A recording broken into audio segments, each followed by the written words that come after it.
For instance, he has no class, no charm, no coolness, no credibility, no compassion, no wit, no warmth, no wisdom, no subtlety, no sensitivity, no self-awareness, no humility, no honor, and no grace. So MeidasTouch just decided to showcase a brutal British takedown of Trump's character.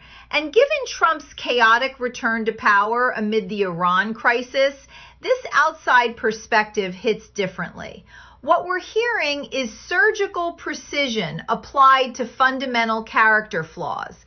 Let's break this down. British writer Nate White penned a detailed and colourful description of Donald Trump and posted it on social media. Now, I've not heard it read aloud by a British person, so I thought I'd give it a go. The piece is entitled, "Why Do Some British People Not Like Donald Trump?"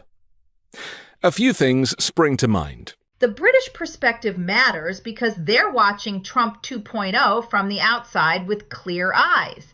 That understated opening, "a few things spring to mind," is classic British understatement before delivering what amounts to a character assassination with surgical precision. All qualities, funnily enough, with which his predecessor, Mr. Obama, was generously blessed. So for us, the stark contrast does rather throw Trump's limitations into embarrassingly sharp relief. The Obama contrast is devastating because it's measurable. Obama's grace under pressure during the 2008 financial crisis versus Trump's erratic Iran responses shows how character translates directly into competence. Leadership temperament isn't abstract. It has real-world consequences. Plus, we like a laugh. And while Trump may be laughable, he has never once said anything wry, witty, or even faintly amusing, not once, ever. I don't say that rhetorically, I mean it quite literally, not once, not ever. And that fact is particularly disturbing to the British sensibility. For us, to lack humour is almost inhuman. Think about it. Can you recall Trump ever making an actual joke that wasn't cruel mockery? British humor values wit and self-deprecation.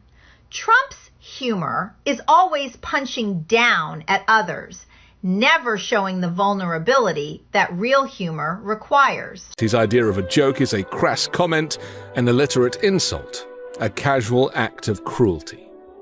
Trump is a troll, and like all trolls, he is never funny and he never laughs. He only crows or jeers, and scarily, he doesn't just talk in crude, witless insults, he actually thinks in them. The troll metaphor is perfect. Trolls don't engage in good faith, they provoke for reaction. But here's what's terrifying. This isn't performance art. These crude insults are literally how he processes complex situations requiring nuanced leadership. His mind is a simple bot-like algorithm of petty prejudices and knee-jerk nastiness. There is never any underlayer of irony, complexity, nuance, or depth. It's all surface. Some Americans might see this as refreshingly upfront. Well, we don't. We see it as having no inner world, no soul. The bot algorithm description explains Trump's Iran crisis responses perfectly. Predictable knee-jerk reactions without strategic depth. When you need to navigate complex international relations, having no inner world becomes a dangerous liability for America. And in Britain, we traditionally side with David, not Goliath. All our heroes are plucky underdogs. Robin Hood, Dick Whittington, Oliver Twist. Trump is neither plucky nor an underdog. He's the exact opposite of that. He's not even a spoiled rich boy or a greedy fat cat. He's more a fat, white slug, a Jabba the Hutt of privilege. British culture celebrates those who fight powerful oppressors. Robin Hood stealing from the rich. Trump represents the opposite, inherited wealth used to crush the vulnerable. The Jabba the Hutt metaphor captures someone who sees others as objects to be consumed. And worse, he is the most unforgivable of all things to the British, a bully, That is, except when he is among bullies. Then he suddenly transforms into a snivelling sidekick instead. There are unspoken rules to this stuff, the Queensberry rules of basic decency, and he breaks them all. He punches downwards, which a gentleman should, would, could never do, and every blow he aims is below the belt. He particularly likes to kick the vulnerable or voiceless, and he kicks them when they are down. Watch Trump with Putin versus Trump with Gold Star families. Classic coward behavior. Queensberry rules refer to fair fighting standards. Trump violates every norm of decency, targeting those who can't fight back while cowering before actual strongmen. So the fact that a significant minority, perhaps a third of Americans, look at what he does, listen to what he says, and then thinks, yeah, he seems like my kind of guy, is a matter of some confusion and no little distress to British people, given that Americans are supposed to be nicer than us, and mostly are. Imagine explaining Trump to a British friend who knows America through our best values: generosity, fairness, opportunity. They're genuinely confused how the country that gave them jazz and saved Europe twice could elevate someone so antithetical to those ideals. After all, it's impossible to read a single tweet or hear him speak a sentence or two without staring deep into the abyss. He turns being artless into an art form. He is a Picasso of pettiness, a Shakespeare of shit. His faults are fractal. Even his flaws have flaws, and so on ad infinitum. Fractal flaws is brilliant. In mathematics, fractals repeat the same pattern infinitely at every scale. Trump's character defects work the same way. Examine any trait closely, and you find more flaws within flaws. Endlessly recursive dysfunction. God knows there have always been stupid people in the world, and plenty of nasty people too, but rarely has stupidity been so nasty, or nastiness so stupid. He makes Nixon look trustworthy, and George W. look smart. The stupidity-nastiness combination is uniquely destructive.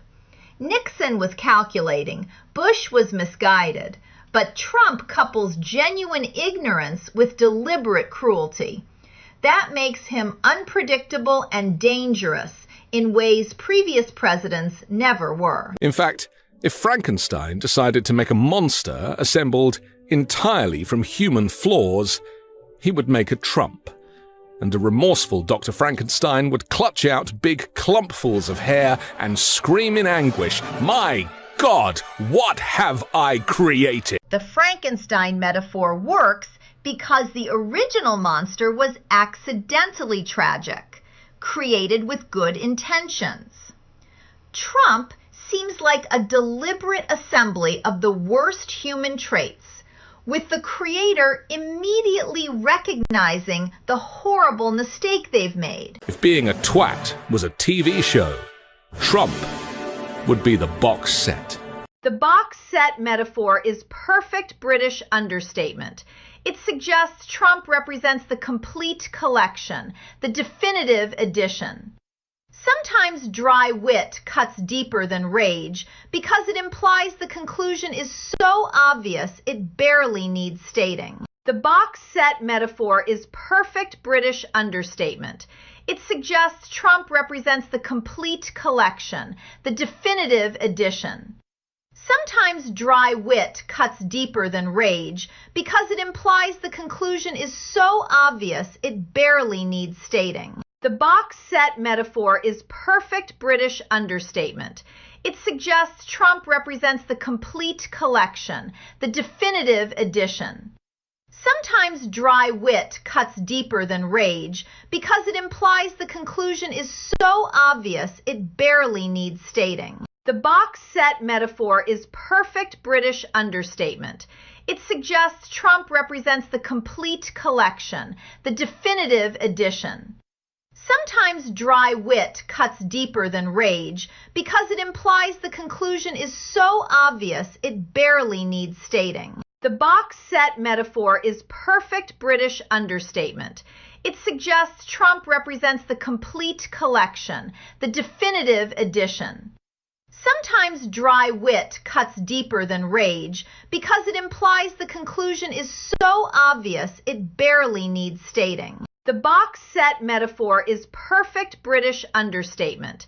It suggests Trump represents the complete collection, the definitive edition. Sometimes dry wit cuts deeper than rage because it implies the conclusion is so obvious it barely needs stating. The box set metaphor is perfect British understatement. It suggests Trump represents the complete collection, the definitive edition. Sometimes dry wit cuts deeper than rage because it implies the conclusion is so obvious it barely needs stating. The box set metaphor is perfect British understatement. It suggests Trump represents the complete collection, the definitive edition. Sometimes dry wit cuts deeper than rage because it implies the conclusion is so obvious it barely needs stating.